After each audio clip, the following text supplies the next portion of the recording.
Assalamualaikum warahmatullahi wabarakatuh. Bagaimana kabarnya hari ini anak-anakku yang solih dan solihah? Alhamdulillah, luar biasa, Allahu Akbar. Pada kesempatan kali ini kita akan membahas tentang bab 4 yang berjudul Alhamdulillah aku bisa sholat, bahasan subbab yang ketiga yang berjudul sholat fardu. Sebelum kita memulai pembelajaran, alangkah baiknya kita berdoa bersama-sama terlebih dahulu. Bismillahirrahmanirrahim. Rabbi zidni ilma warzuqni fahma. Amin. Anak-anakku sekalian, tujuan pembelajaran kali ini yang pertama, membiasakan menjalankan sholat secara tertib. Yang kedua, menunjukkan sikap disiplin sebagai implementasi pemahaman tata cara sholat dan bacaannya dengan tepat. Yang ketiga, menjelaskan ketentuan sholat fardu dengan benar dan mempraktikkan sholat fardu dengan baik dan benar. Anak-anakku sekalian, masih ingatkah dengan materi yang telah lalu tentang azan dan iqamah? Tentunya kalian masih ingat kan? Adzan artinya seruan atau pemberitahuan, sedangkan iqamah artinya ajakan untuk mendirikan sholat. Nah, pada kesempatan ini kita akan membahas tentang bagaimanakah cara mendirikan sholat atau menjalankan sholat dengan baik dan benar sesuai dengan ketentuan hukum syara. Namun sebelumnya kita akan membahas dulu tentang pengertian sholat. Ada dua pengertian tentang sholat. Yang pertama, sholat menurut bahasa artinya berdoa. Sedangkan sholat menurut istilah adalah ibadah wajib berupa ucapan dan perbuatan dengan rukun dan syarat tertentu yang dimulai dengan takbiratul ihram dan diakhiri dengan salam. Anak-anakku sekalian, bahasan selanjutnya itu ketentuan sholat fardu. Dalam menjalankan sholat fardu, kita harus mengetahui syarat-syarat dan rukun tertentu sehingga sholat kita menjadi sah dan diterima oleh Allah Subhanahu wa Ta'ala. Yang pertama yaitu syarat wajib sholat fardu. Syarat wajib artinya segala sesuatu yang menyebabkan seseorang harus melakukan atau wajib melakukan sholat, yaitu pertama, Islam. Orang yang tidak beragama Islam maka dia tidak wajib melaksanakan sholat. Yang kedua, balik. Balik di sini ada ukuran tertentu atau ada syarat-syarat tertentu, yaitu untuk perempuan usia baliknya itu adalah 9 tahun, sedangkan untuk laki-laki yaitu 15 tahun. Yang ketiga, berakal sehat. Tidak sah jika orang tersebut gila, ya. Berakal sehat di sini artinya mampu membedakan mana yang baik dan yang buruk atau disebut dengan mumayyiz. Yang keempat ialah telah sampai dakwah Islam kepadanya sehingga orang tersebut mengetahui kewajiban akan sholat merupakan salah satu dari rukun Islam.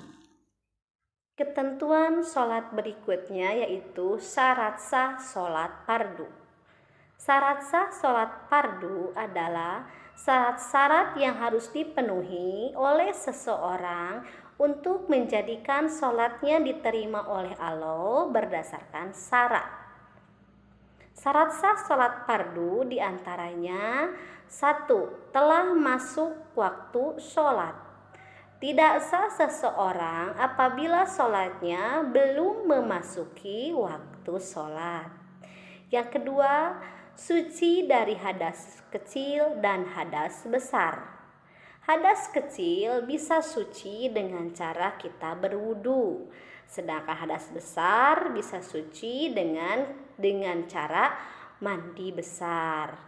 Yang ketiga, suci badan, pakaian, dan tempat sholat.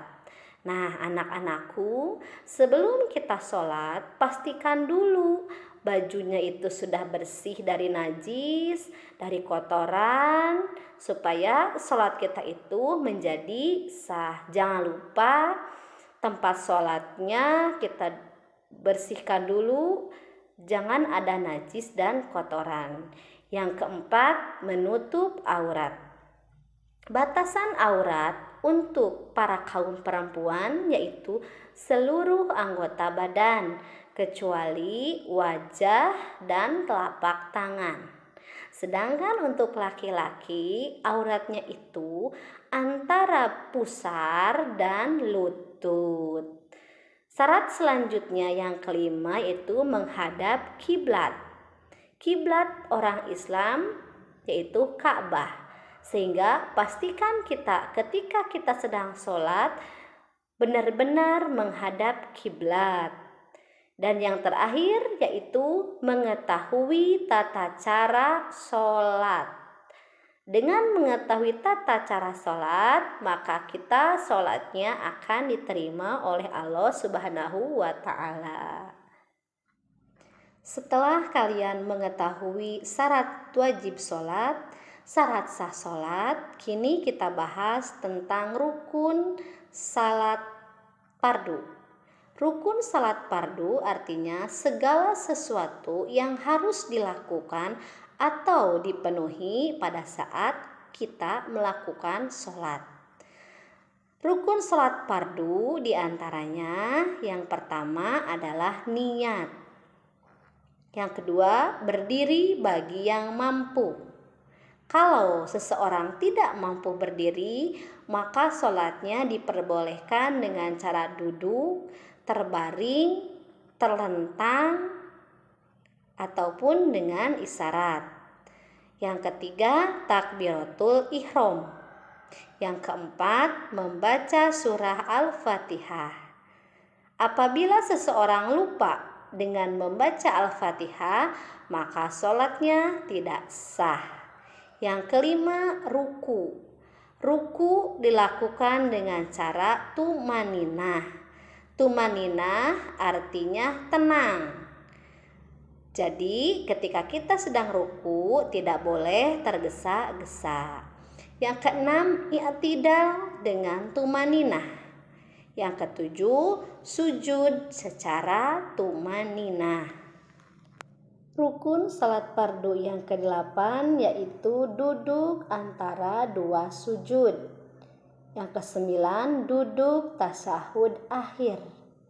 Yang ke-10, membaca tasyahud akhir.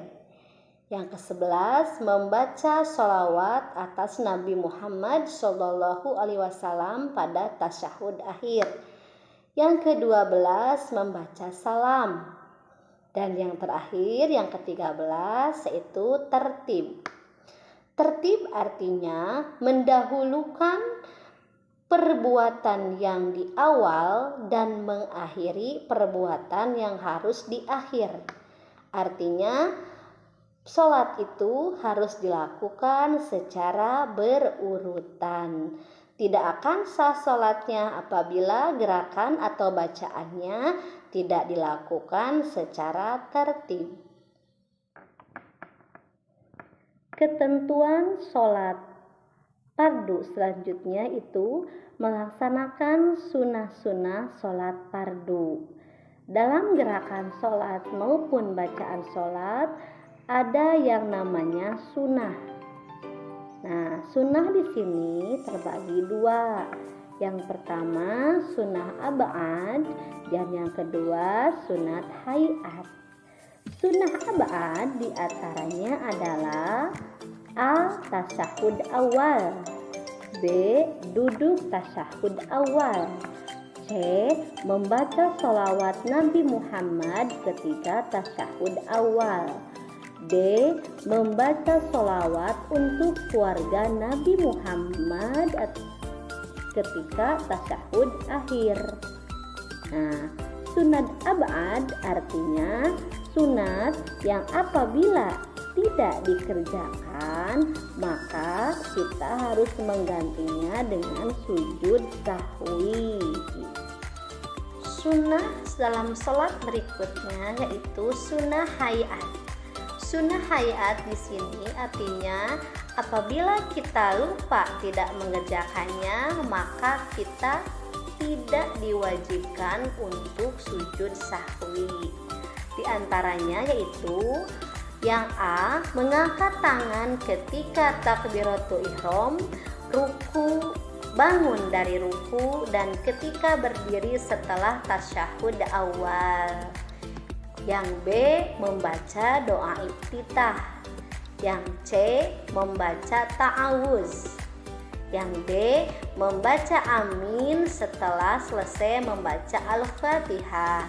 Yang E. Membaca tasbih pada saat ruku dan sujud. Yang F. Salam yang kedua. Bahasan selanjutnya, anak-anakku yang soleh dan soleha, setelah kalian mengetahui syarat wajib sholat, syarat sah sholat, rukun sholat, dan sunnah-sunnah sholat, sekarang mari kita bahas hal-hal yang membatalkan sholat. Nah, hal-hal yang membatalkan sholat diantaranya yang pertama, rukun sholat tidak terpenuhi. Apabila kalian melakukan sholat tetapi ada satu rukun yang tertinggal, maka sholat kalian tidak sah. Yang kedua, syarat sah sholat tidak terpenuhi. Ini juga sama, apabila kalian syaratnya satu saja tidak terpenuhi, maka sholatnya pun tidak akan sah. Yang ketiga, berbicara yang bukan bacaan sholat. Yang keempat, bergerak lebih dari 3 kali secara terus-menerus. Yang kelima, menambah gerakan sholat. Nah, jadi anak-anakku, kalau kalian sedang sholat, harus disiplin gerakannya. Tidak boleh menambah gerakan yang bukan gerakan sholat. Yang keenam, makan dan minum. Nah, ketika kita takbiratul ihram, maka semua yang halal menjadi haram ketika kita sedang sholat. Karena ketika kita sedang sholat, makan dan minum pun menjadi haram, ya. Yang terakhir atau yang ketujuh, mendahului imam sebanyak 2 rukun. Demikian penjelasan tentang